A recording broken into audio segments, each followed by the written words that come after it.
there. I told you we'd do a fast introduction. I mean, really fast. I was waiting for all my stats. I mean, my God. I think this audience knows who you are, but in case they don't. But I can never hear them enough. What do you do for a living?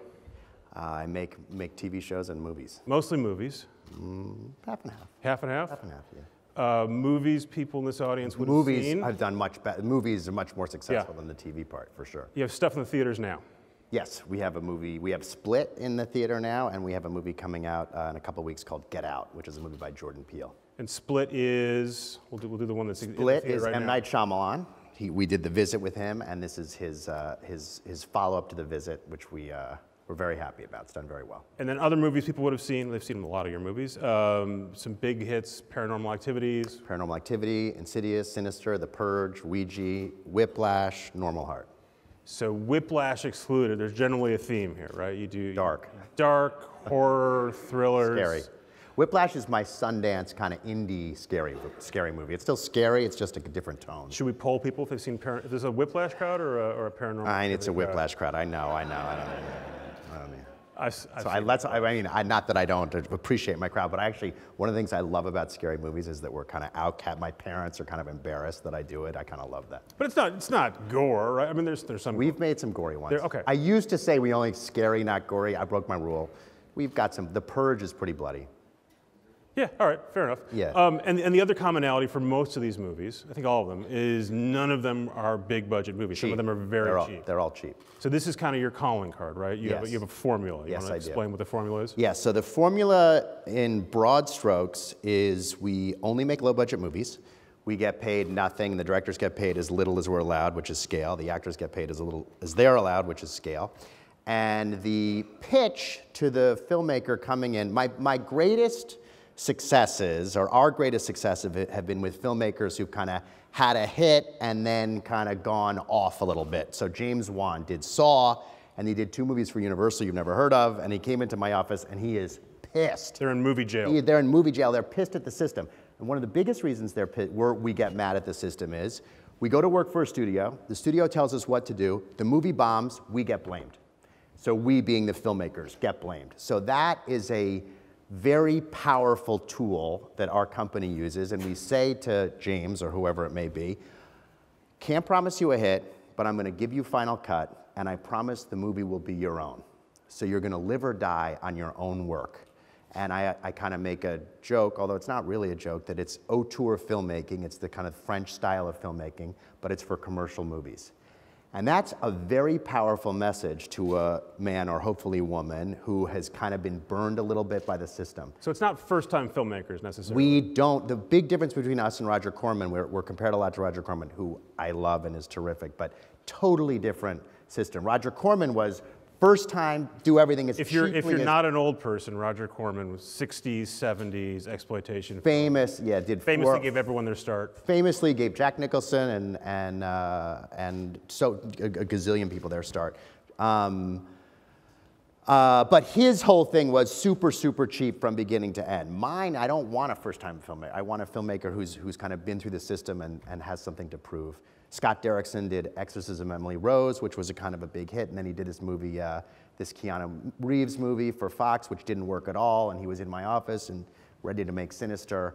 And we've done it time and time again, and it's a very effective tool. And when the director doesn't make money, unless the movie makes money, guess what? More often than not, when it's a choice about what's going to make the movie more commercial, the argument is a lot smaller, because our interests are aligned with the director, as opposed to paying him a big fee up front, when then he just wants good reviews because he's been paid already. So and the studio hasn't. So the economics of it are you've got some actual sort of, it's a formula, right? Like up to $5 million for the first movie? Yeah, well, the reason that we get to our number is actually it's totally reverse engineered. So the number used to be 3 million, 4 million, now it's 5 million, and besides inflation, which obviously isn't that big a percentage that I just mentioned, we get to the number by worst case scenario, where are we gonna lose? And it's studios do low, mid, high ranging cases, but the movie can come in below their low case, like and often does. We can't get worse than our low case. So in a worst case scenario, the movie's upside down and backwards, I can get $2 million out of the United States and $2 million out of No one international. comes to see this movie. Oh, it's not in theaters. Right, so you've got a version of this, No but you don't theaters. even put it out. It's not a version, it's a pillar Right. to our strategy, which is I say to the directors, no distribution, guaranteed. You look at it. We don't decide. You test it? We test it a million times, and we don't decide how the movie's going to be distributed until it is finished. And I say to the directors, I guarantee your movie will be seen, but I'm not guaranteeing how it will be seen. So it might just be seen on iTunes, or it might be in 3,000 theaters, and we make that decision after the fact. So how many of the movies that you make you were going to say, so basically, there's a version of this where the movie never gets shown in a theater, but you can still get your $5 million back or close to it. Yeah, maybe. Our worst case is 4, so we lose $1 million. And that's iTunes, international. International, all media, domestic, worldwide, all media. Someone in It's about Chinatown 2 and selling 2. a pirated DVD. Well, you don't get any money for the pirated DVD. We don't get that money, yeah. People say our movies China. We've never had a movie distributed in China, but all our movies are seen in China, always, by everybody. But no, we've never distributed one. And then you've got a second tier for someone who's established, like M. Night. He gets to like 9 million, 10 million. Is that right? No, our second tier, when we go a little more expensive, everything that I just said is off the table, first of all, for sequels. Sequels, guaranteed release date before we start. We have proven IP, so we have a proven... You made the Purge. We still make sequels a lot Purges. Less money than studios, but our sequels are more closer to 10 than 5. And the sequel is, the sequels that we do are follow the life much more closely to a traditional studio movie. They're still a lot less expensive. We still don't get paid. I don't like a big above the line on the sequels, but they follow a line much more like a traditional studio film. And so what's the methodology you use to figure, all right, this is theater worthy, this is going to iTunes? Well, when you screen a movie with an audience in Burbank or wherever, Westlake Village or wherever we screen these movies, 99 times out of 100, if you were there and I'm there and the director there and Universal's there, we kind of all agree. It's very rare that you disagree, and there's a lot of how it plays. You're watching. You watch the how the movie respond. plays. You could see. You guys. It's like everyone's like Paranormal Activity is such a genius. Like, no, I screened the movie in front of an audience and watched them all jump out of their seat and no, I couldn't get anyone in the theater to watch that. But anyone, if they were in the theater, would have known Paranormal Activity was going to be a hit. Everyone would watch it on a DVD at home, so no one put that together. But there's a great benefit to the director. This is easier usually for the director to understand than his representatives. But for the director, there's a great benefit, thank you, to the system that I just described. Because it's almost director-proof. In other words, it's almost hit-proof. You make a movie, you screen it, we think we got a winner, we release it wide, 49 times out of 50 on that movie, we do well. The bar is so low, the movie costs $5 million. If it opens to 10 and gets to 23, it's not like a home run, but it's a success. Everyone made a little bit of money. If the movie doesn't come out well, it goes to iTunes, so it kind of disappears. So there's no magic to this. You show it in a screen, you show it in a theater, everyone sort of gets it right away. Yeah, there's not a lot of magic. There's no complicated algorithm. We had one big disagreement. I guess if I disagree, technically, if anyone's interested, the way it works with Universal is if I disagree with them and I think the movie should be a wide release and they don't, if they're financing, they don't finance everything we do, but most of what we do, then I'm allowed to go show it to other people. I've made 22 movies for them. One movie I disagreed with them about, and they were right, I was wrong. I shopped it everywhere. Everyone said, Universal's right, you should not release this, and we didn't. What was that one? It was Stretch. It was Joe Carnahan's movie. And there's one case, and I was talking about your comms guy and how well he's done by telling me about this stuff. He made a point of telling me about this movie. Thank God. I forgot. You hold a record for the least watched movie. I mean, Josh, he's touting my biggest bomb, my only bomb.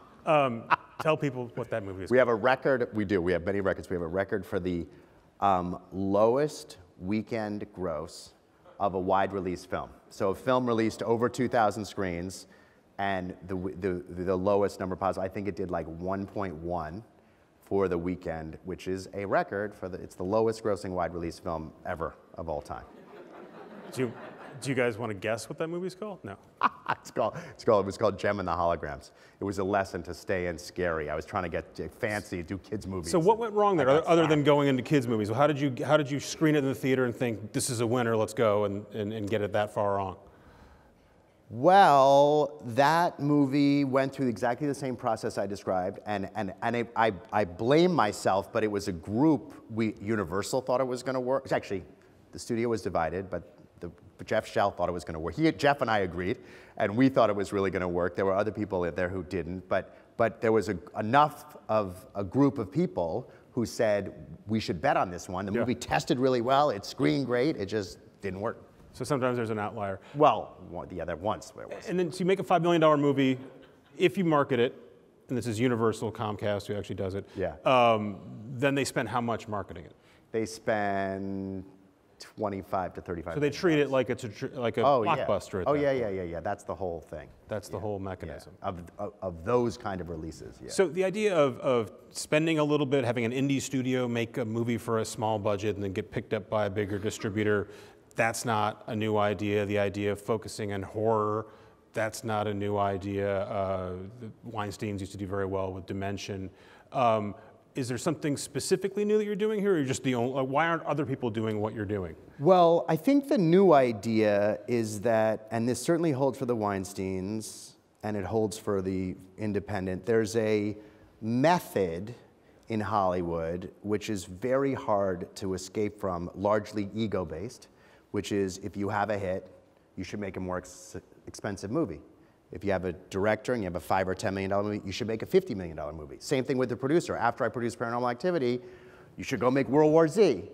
And I always say I was lucky enough that I was 30, in my mid-30s when Paranormal Activity happened, so I'd been kicked around for 15 years. I think if I was 22, I probably would have gone to do an expensive movie. But I had seen both sides of the world and was very fixated on this idea of let's continue to keep budgets low and kind of play for the upside. And it's not sexy. I'm not in a sexy part of the business. I'm not, like, maybe in our offices are in like Thai Town, you know, I'm really kind of an outsider in the Hollywood system. And I think I really think it sounds simple and kind of a little silly, but I think it is kind of true that it's so hard for everyone, whether you're on the talent side or the representation side or even the studio side, to not think the cool kids spend money and kind of the less cool kids don't. And studios, I know this, it's not even a theory. People who've run other studios have come to me often and said, we want to do this is such a great business, da da da da da. But when you test that, it falls apart for a variety of reasons, but really all the reasons come down to what I just said. I could give specifics on that if you wanted, but it's... Ego is where we were just... Yeah, I mean, it's like, I had this one situation, this is kind of a good story. We had this movie called The Gift, which we made, which Universal didn't want to do, and I loved it. And we had a stop date with an actress working on the movie. So we had to start spending money on the movie before I had a yes from Universal, which I do occasionally. And so we're like a couple $100,000, $300,000 in. I assumed they were going to say yes. They said no. And I had two studio the super head, which was probably a mistake already, but I had the super heads of two studios who will remain nameless, who said, anything Universal does, we're in. We're in. And it happened to be that these two meetings happened very close to a month before this movie became available. And I called them both and I said, well, good news, we have this movie. It's exactly the situation that you want. And by the way, I'm not interested in a bidding war. I'm really stressed about the $250,000, which is a small company. I got $250,000 so that I'm like kind of flying by the wind and I'm gonna owe another $300,000 next week. Here's the deal I have at Universal. The first one to say yes to the exact same terms gets the movie. And that was a Friday. And on Sunday, I'm waiting for my phone to ring, like, I'm in business. And on Monday, still waiting. We come in, meet with us. Can you put Scarlett Johansson in the movie? I'm like, Scarlett Johansson, like, we have an actress, it's closed. Now I'm $600,000 into this thing. What are you talking about? And they wanted to develop it. And we'll pay Scarlett Johansson $8 million. And I think it's very hard as a producer to think, shit, I got Rebecca Hall for scale, but if I could work with Scarlett Johansson for $8 million, this would be great. I don't think that way. But a lot of people do. And anyway, I wound up doing it with neither one of those people and someone else, and I was like 900 grand into the movie. But I always think of that as an example of kind of what you're talking about. It's ego plus mission creep. We do this better than you. You don't know what you're doing, kind of like that. And it's kind of fascinating. It's good for me. There is one studio who's doing what we're doing pretty successfully right now. And why does horror work? Other than us. Why does horror work as this genre? Horror work because you don't need names. You don't need movie stars. You need movie stars, I think, for comedy. For almost every other genre, you need movie stars. Horror, you just need a concept. So that's the biggest reason. And I believe, the best horror comes from low budgets. So as soon as you pull out special effects and as soon as you pull out the bells and whistles, you have to focus on the stuff that really makes movies scary. So it's not a coincidence that Paranormal Activity is 10 grand and Blair Witch was 25 grand. People are being absolutely inventive. Not. No, and it's not a coincidence that low budget horror consistently works better than any other genre on a wide release platform, for sure. So speaking of horror, you have a new movie coming out. Yeah. Directed by Jordan Peele of Key and Peele. Yeah, Key and Peele, yeah. Let's show a clip from that and then we'll talk about how that came about. Okay, great.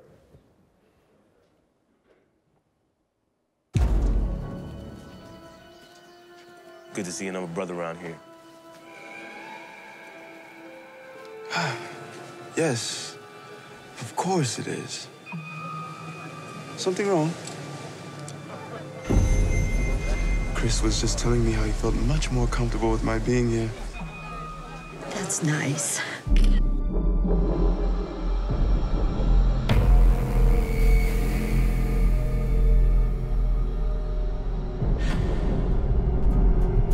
Get out. Sorry, man. Get out! Yo! Yeah! Yo! Get out! Chill! Chill! Chill, man! What do you mean, chill? Get out! Chill!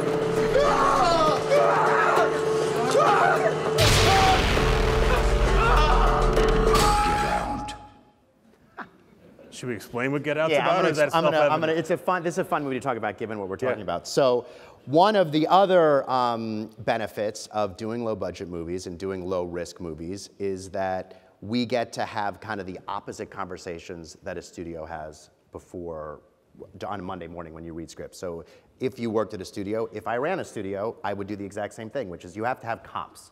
So we read this script, it's comps to this, so worst case scenario, $25 million. We get to do the opposite because the most we can lose is $1 million. So what I always look for is what has anyone read this weekend that there are no comps? What feels totally different? So Get Out is a great example of that. Get Out is it's hard to tell from this, but it's basically a horror version of Guess Who's Coming to Dinner, right? So Allison Williams, the whitest girl in America. Allison Williams from Girls, right? Or from Brian Williams, both. Or from Brian Williams, from both. Has an African-American boyfriend. They've been going out for 3 months. Movie opens, and he says to her, you know, have you told your family that I'm black?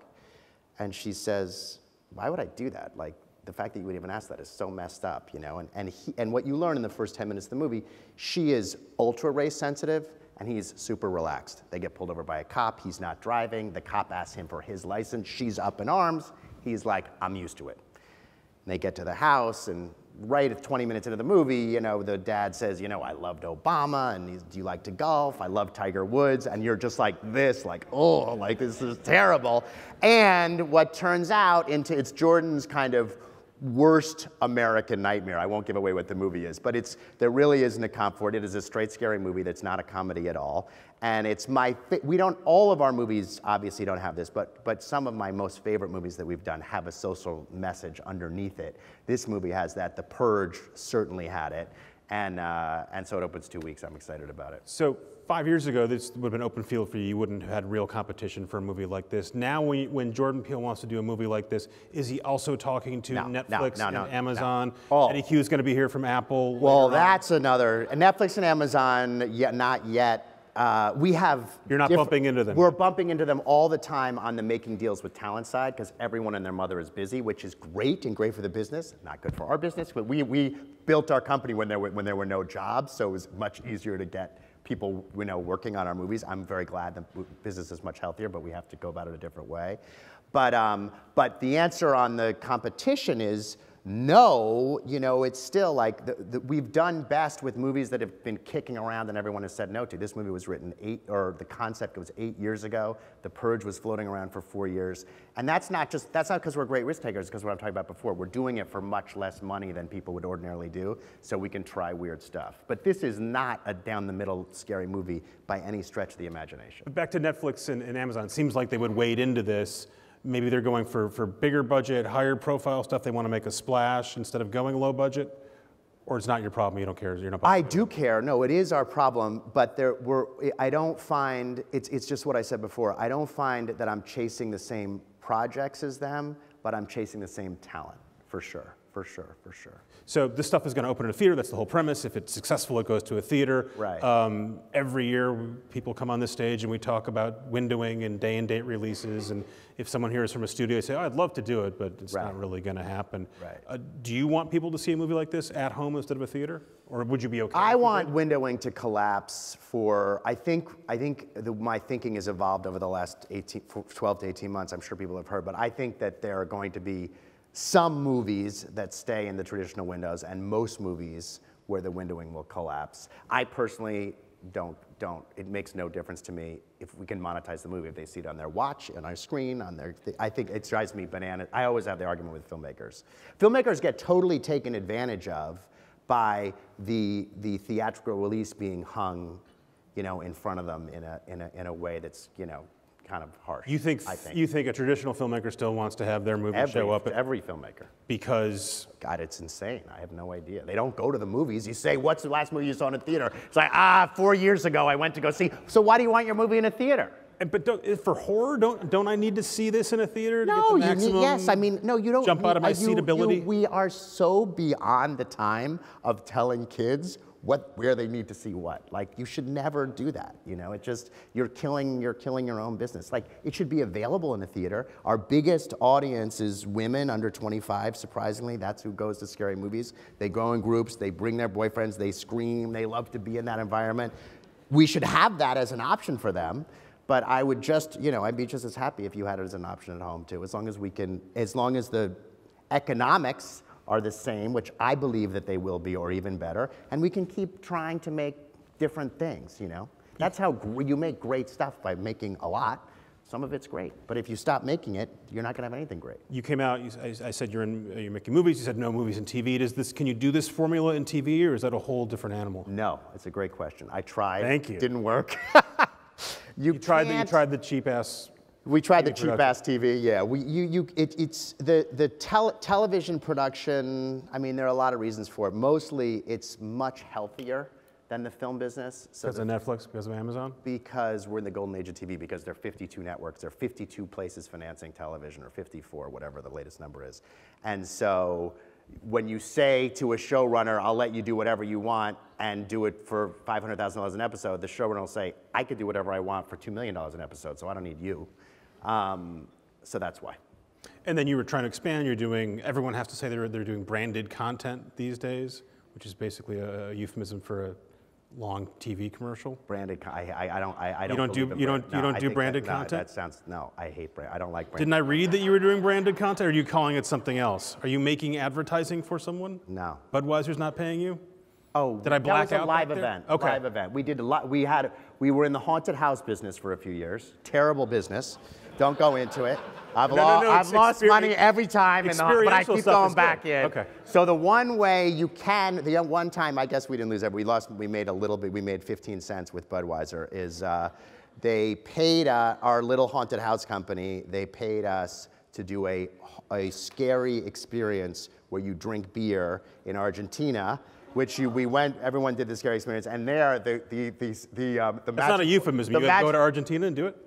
I didn't go, but we sent our people to Argentina. Yeah, they made it. And And the magic formula there is you get the brand to pay for the event, and then you charge everyone $10, and then you get to keep the $10. Like, you know, it's like that works great. It's hard to do. You're sticking with movies. So Yeah, you can repeat I am this. sticking with movies, You can repeat this formula for years. Anything about the political environment, cultural environment where this Who said I could repeat it for a year? I never said that. years. I wouldn't say that. No, It changes all the time. What Our changes? Our model? Yeah. No, I don't think I can repeat it for it's evolved, but I never would say I will repeat it for, who knows what'll, you know, the market, the whole forces everything. when you it's come an back here in a amoeba couple of years, you're changing. going to be It making could $100 million movies? No, I don't, I really, unless there's some seismic change in my life, I'm not, I really don't like all the things that go along with making $100 million movies, and I don't have any ideas about how to I don't think the process is broken. It works great. I mean, Disney, I can't put this, Marvel, all of that is spectacular. I can't imagine doing it how they would, I do it halfway as well as they do, but I'm not, it's something that is, I think there's a lot to be said for like reading it. Jordan sends me the script and we read it and we like it and we don't have to cast movie stars and we can go make it. And you can't, that would be irresponsible to do with $100, $200 million movies. So I'm not interested in that. But I think it's changed so much. The movies used to be, I said 3, they actually used to be, we started with a 5-picture deal with Alliance for $1 million a piece. So it changes, and it'll continue to change. And now we're making movies, we used to make 10 movies for $3 million a year, now we make 5 for 5, 5 for 3, 5 for $1 million. So it changes. All right, it's not a cookie cutter. It's not a cookie cutter. No. I don't like the idea of like, oh, we're doing this well, so we're just going to keep doing it. I don't like that thought. Change is good. Change is good. Bunch of smart people here. Let's ask them if they have questions for you guys, or I have more. I'm gonna open up the lights here. Hello. Can you turn the lights on? Answers. Lori, can you turn the lights on so the audience can ask a question? Thank you. Questions for Jason. I see a shy person working his way up. Or is that a photographer? Wow. Whoa, he psyched me out. So nervous. Oh, Jeff Greenfield's not nervous. We got one back here. Joe? Yeah, I just want to ask a little bit more about what are your marketing practices that are different than a big theatrical release? Are there particular things that you're doing, looking at from a marketing perspective that are unusual? Well, our relationship to marketing changes a lot on how the movie is released. We have a little company called Tilt, which does the distribution ourselves, and all the things that I just described with Universal is totally different with Tilt. With Universal does the marketing, and So they're going to market this. You hand they're it to marketing Universal. it. Yeah, we hand it to Universal. We talk to them all the time about our thoughts on the trailer and the TV spots and the social media and everything else, but they make the final call on all those things, and they do a great job, and so I'm very pleased with that partnership.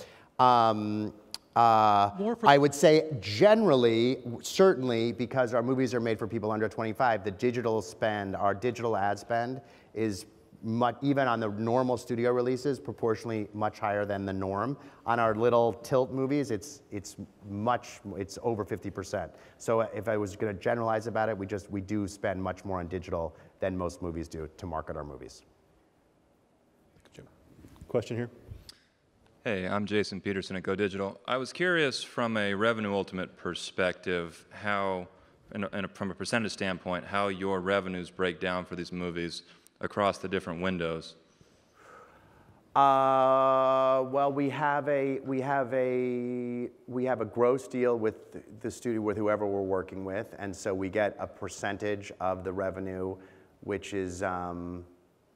changes a little bit depending on the pay TV, the free TV, the physical, the theatrical. It changes a little bit, but we have a very fair share, I would say, of the profits of the movie, given the fact that most of the movies, we put up zero capital, and the studio puts up all the capital, both for the budget and the marketing.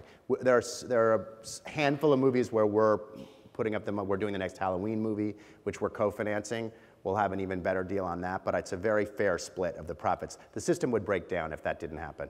Yeah, sorry, maybe I wasn't clear. I was speaking more to, is 20% of your ultimate revenue from pay-per download channels, 15% from AVOD, pay-per-view. Right, got it. On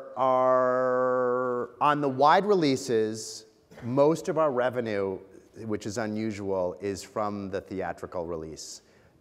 scary movies do much worse. Their ancillary value, both VOD and physical, does much worse than the norm. So our ratio, if you do X amount of box office, you're going to do X amount of ancillary, is much lower. The pay TV deals stay the same because the studio, they go into packages of pay TV deals, so that you can predict. It's a direct reflection of box office, but our ancillary value is much less. Most of the revenue comes in from theatrical. Because people which want to is see these things in the theater. Which is, by the way, very unusual, because most people want to see I guess so, most people want to see it in the theater. Question here. Hey, my name is Olivia. Question about a script. So when you have a script in your hands and you're reading it for the first time, what makes you excited? What makes you want to make this movie? And what are some red flags? Well, what makes us want to make the movie is it's different, kind of what I talked about before, like I've never read anything like it. That happened on The Purge, that happened on Get Out, that happened on Split, that happened on The Visit, like I've never read anything like it. And then the other thing, which is the other part of that equation is, I'm really interested in what can you do on a very low budget that has mass appeal. You know, my dad was an art dealer, my mother was an art history professor. I grew up in this very kind of, you know, hoity-toity art world, and my reaction against it is I like doing like broad appeal things, and I think it's like a chess game of like, what can you do for a little bit of money that has broad appeal? So in addition to original, how can you sell it with one line, or can you sell it, what's the trailer, what's the TV spot, like is there a wide release movie in this idea? Most small movies don't have that. So those are the two things that we're looking for. We're not always right about the wide release, but we always go into it thinking that's where we're gonna wind up. What percentage of your movies go wide? Well, about 60%, not of all the movies that we make, but of the movies that I just described. Where you're coming in cold? Coming in, yeah, are about 60%, which is better than it was. We were used to be about 50%, so we're doing a little pretty, it's a pretty good hit ratio. Pretty good hit ratio. Well, it's a pretty good wide release rate. All the wide releases are not necessarily hits, but like I said, the your gut low. is doing well enough there. Yeah. No T-shirt today, Rich. No T-shirt. I still have it though, if you want one. Hey, you should bring it back. Rich had a custom T-shirt made last year. Nice, nice. You know, Jason, you mentioned the kind of thinking about applying this to TV and the challenges of kind of applying what you've done to TV. And, you know, it just strikes me that, you know, the next guest you have in Brian Robbins at YouTube and what he's done in terms of creating content in a very different way, at a very different budget level.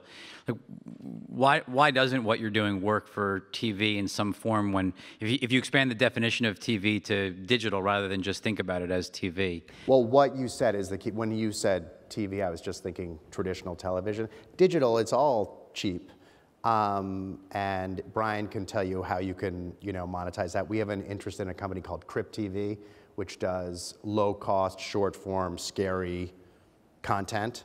And so we are in that space. You know, it's not as flashy or anything, but we are in that space, and it does quite well for us. Because I was just thinking, like, you made the comment that no one goes to the movies, or everyone goes, I can't remember the last time I went to the movies. Well, I don't think anyone thinks about TV as TV anymore. They just think about it as a screen.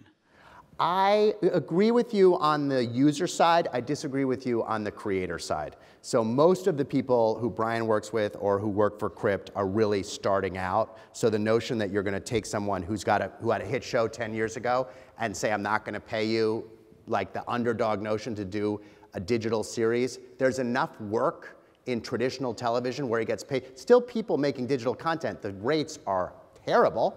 So what that means is most people doing it are at the beginning of their career. But you're not going to talk someone who made $1 million or $2 million on a TV series 5 years ago to do a series for $400,000 an episode, or very rarely, but you know. And with a movie, you can really do that. And then just last question, you made a comment that someone's doing it well. Who are you talking about? Who's actually doing this well, and why aren't others? Doing your low budget. You said there was one company doing what you were doing well. New Line is doing it well. New Line is doing it well. And why is no one else? Well, that was kind of the question. I mean, that was kind of the ego question I was saying, and I think that's kind of, I kind of answered that one. I don't want to repeat myself. Last question here. Yes, Justin Safey. I was interested in your comment about your changing views about the window collapsing and also about the impact that Netflix and Amazon are having on the industry.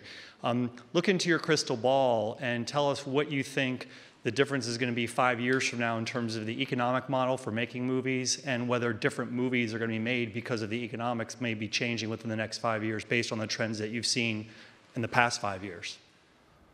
Well, distribution is becoming more efficient.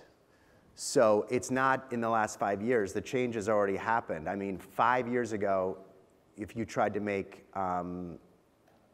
Manchester by the Sea, I don't think it's getting made. I mean, I think there was like 5 years ago, 4 years ago, the theatrical drama or the feature-length drama was almost gone. And now it's just come back in force because there is a real market for adult dramas, and the traditional movie distribution was not reaching that market efficiently. It was coming out in a theater when it was advertised. By the time it was 4 months later, the advertising was over, and the two parents my age they were onto something else. So I think that Netflix and Amazon are making distribution much more efficient, and so we're going to have a much better idea of what the market wants, and that's what's going to be made. And the good news is the market wants much more sophisticated content, both in TV and movies, than anyone ever thought. I mean, everyone 5 years, there's no one, it's great that you like these fancy Oscar movies, but no one else does. That's just not true. It's just the system that we had to reach those people wasn't working. So my crystal ball says, even though they may be spending a lot, like it may be scaled back a little bit, because right now it's like cuckoo bananas, but I think in 5 years, we're gonna see a very healthy market for all content, but especially quality content. Thank you. One last question for me. Director of Whiplash Yes. went on to make. La La Land.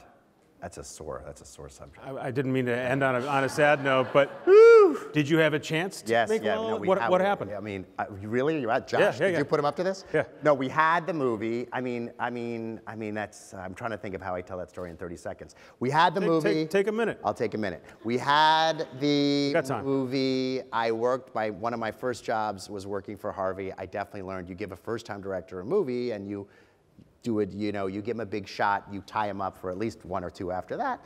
And I was on my way to doing that. We actually had a lunch with the director before Sundance in December, before Whiplash went to Sundance. And I'm gonna really blame this executive who works for me, but as I do that, I'm gonna also say the executive who works for me is 100% the reason why we got Whiplash in the first place. So needless to say, he's still working at the company, so I can't really hold it on a macro level. It's hard to hold this against him. So I was having lunch with Damien. I said, I just want to lock up the next thing. He said, it's done. It's called La La Land. We got it. Damien's finishing the cut of the movie. Don't worry about it. So I blew off this lunch. And then Sundance happened, and one thing that a lot of people don't know about Whiplash is, no one wanted to finance the script or anything. No one wanted the finished movie. We did the worst deal with Sony ever because there was no competition. No one wanted the movie. And the movie was really not well distributed in the United States either, but it made more money in South Korea than the United States. I thought it blew up at Sundance. It did not blow up at Sundance. It did not, no. No one wanted the finished movie. We had an offer from Sony Classics and one other crap offer that was even worse. Anyway, we closed that deal, and as part of the press announcement, I said, and we got to announce La La Land, like we're making that too.